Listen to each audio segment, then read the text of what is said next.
मुंबई में होने वाले आगामी म्युनिसिपल कॉर्पोरेशन के चुनाव को लेकर बीजेपी और एकनाथ शिंदे की शिवसेना के बीच बीती रात सीट शेयरिंग का ऐलान हो गया। दोनों ही पार्टियों के बीच घंटों बैठक चली और इस बैठक के बाद दोनों ही पार्टियों ने अपने सीट शेयरिंग का फॉर्मूला जाहिर किया और इस सीट शेयरिंग के फॉर्मूले के तहत एकनाथ शिंदे की शिवसेना को बड़े पैमाने पर सीट मिली है। बीजेपी 137 सीटों पर चुनाव लड़ने वाली है, तो वहीं एकनाथ शिंदे की शिवसेना जो है वो 90 सीटों पर चुनाव लड़ने वाली है। एकनाथ शिंदे को भारतीय जनता पार्टी पहले 54 सीटें देना चाहती थी, लेकिन एकनाथ शिंदे ने जिस तरह से बार्गेनिंग की है उसके बाद बीजेपी मजबूर हुई और एकनाथ शिंदे को 90 सीटें देने का फैसला किया। इस वीडियो में मैं आपको बताऊंगा कि आखिर किस तरह से एकनाथ शिंदे के दबाव में भारतीय जनता पार्टी सामने आई और किस तरह से एकनाथ शिंदे ने इस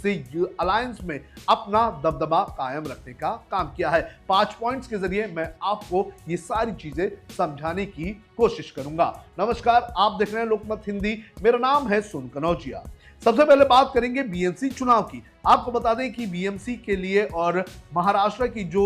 29 महानगर पालिकाएं हैं उनके लिए मतदान जो है वो 15 जनवरी को होने वाला है। 16 जनवरी को चुनाव के नतीजे आएंगे और आज जब हम इस पूरे शो को रिकॉर्ड कर रहे हैं तो आज नॉमिनेशन फाइल करने का आखिरी दिन है। दोनों ही पार्टियों की अगर बात करें तो 12 महानगर पालिकाओं में इसका अलायंस टूट चुका है, लेकिन मुंबई में अलायंस कायम रखा गया है और मुंबई में यह देखा गया है कि एकनाथ शिंदे काफी ज्यादा फायदे में नजर आ रहे हैं। एकनाथ शिंदे के सामने किस तरह से भारतीय जनता पार्टी ने घुटने टेके हैं ये एक एक करके आपको बताते हैं। सबसे पहले बात करेंगे एकनाथ शिंदे के स्ट्राइक रेट का। आपको बता दें कि पिछले लोकसभा के चुनाव हो या फिर पिछले विधानसभा के चुनाव हो या फिर हाल ही में जो नगर परिषद और नगर पंचायत के चुनाव हुए थे, इन चुनाव में यह देखा गया है कि एकनाथ शिंदे की शिवसेना ने कम सीटों पर चुनाव लड़ा, लेकिन जब वो जीत कर आए तो उनका स्ट्राइक रेट काफी अच्छा रहा है। हाल ही में जो चुनाव हुए नगर परिषद और नगर पंचायत के, उसमें यह देखा गया है कि एकनाथ शिंदे की शिवसेना का लगभग 70 से 80% का स्ट्राइक रेट रहा है और इसी स्ट्राइक रेट के बदौलत एकनाथ शिंदे ने अपनी बार्गेनिंग शुरू की। एकनाथ शिंदे को पहले भारतीय जनता पार्टी जो है वो महज 54 सीटें ही देना चाहती थी, लेकिन एकनाथ शिंदे ने जिस तरह से बार्गेनिंग की उसके बाद एकनाथ शिंदे को 54 से 90 सीटें देने पर कहीं ना कहीं राजी होने का काम भारतीय जनता पार्टी ने किया है। दूसरा कारण जिसकी वजह से भारतीय जनता पार्टी जो है वो एकनाथ शिंदे के इस बार्गेनिंग पावर के सामने झुकी है वो है मुंबई में मराठा वार्ड्स का दबदबा। आपको बता दें कि 137 ऐसे वार्ड्स हैं जहां पर मराठा वोटर्स का दबदबा है और ऐसे वोटर्स में एकनाथ शिंदे के कैंडिडेट्स जो है वो काफी ज्यादा पॉपुलर हुए हैं। तो 137 जो मराठा वोटर्स हैं वो कहीं मराठा वार्ड्स हैं उसमें कहीं ना कहीं एकनाथ शिंदे की ताकत है और इस ताकत के वजह से एकनाथ शिंदे के सामने कहीं ना कहीं झुकने का काम बीजेपी ने किया है। तीसरा कारण की अगर बात करें तो तीसरा कारण है कहीं ना कहीं बीजेपी का कॉन्फिडेंस कम हुआ है। आपको बता दें कि जिस तरह से उद्धव ठाकरे और राज ठाकरे ने अपना गठबंधन किया है और जिस तरह से इस गठबंधन के ऐलान के बाद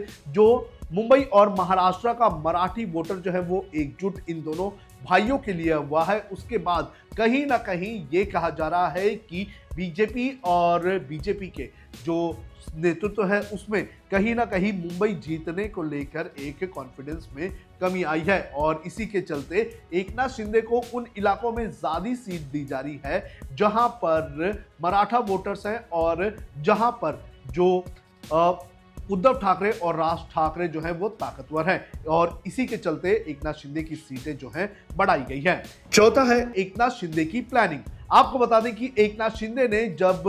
उद्धव ठाकरे के साथ बगावत की थी तो उसके बाद उद्धव ठाकरे के पास जो 47 जो कॉर्पोरेटर्स हैं उन सभी लोगों को अपनी पार्टी में एकनाथ शिंदे ने ना सिर्फ शामिल किया बल्कि एकनाथ शिंदे ने इन सभी लोगों को वहीं से काम पर लगाया और उसी वक्त से एकनाथ शिंदे ने इन सारे कॉर्पोरेटर्स को जो है अपने जो कॉन्स्टिट्यूएंसी है वहां पर घुमाने का काम किया और लगातार उन्हें यह कहा कि भले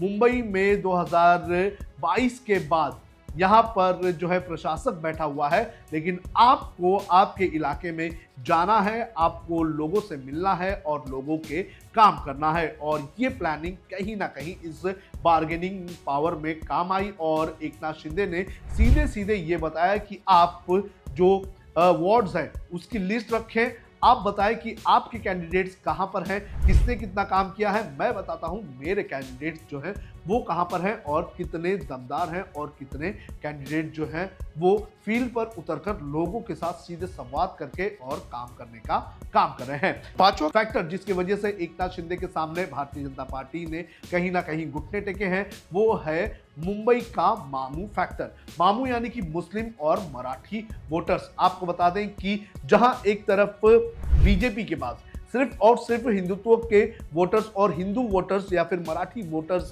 नजर आ रहे हैं, तो वहीं एकनाथ शिंदे ने कहीं ना कहीं अपने मराठी प्लस मुस्लिम वोटर्स का एक बैलेंस बनाने का काम किया है। जिस तरह से उद्धव ठाकरे के पास मुस्लिम वोटर्स हैं, तो उसी तरह से एकनाथ शिंदे के पास भी मुस्लिम वोटर्स हैं। और अगर जो मुस्लिम इलाके हैं वहां पर एकनाथ शिंदे को उतारा जाता है तो जाहिर तौर पर एकनाथ शिंदे जो हैं वो एक उद्धव ठाकरे को कहीं ना कहीं टक्कर देने का काम करेंगे। और मुंबई में मामू फैक्टर जो है वो हमेशा चुनाव का एक दिशा तय करता है और चुनाव कौन जीतेगा, कौन हारेगा, किसका मेयर बैठेगा, इसको लेकर निर्णायक वोट जो है वो मामू वोटर्स ही होते हैं। मुंबई में लगभग 40% के आसपास मराठी वोटर्स हैं, तो वहीं 23% के आसपास मुस्लिम वोटर हैं। तो ऐसे में एकनाथ शिंदे के पास ना सिर्फ मराठी वोटर्स का बैकअप है बल्कि मुसलमान वोटर्स में भी उनकी पकड़ अच्छी खासी रही है। तो मामू फैक्टर भी एकनाथ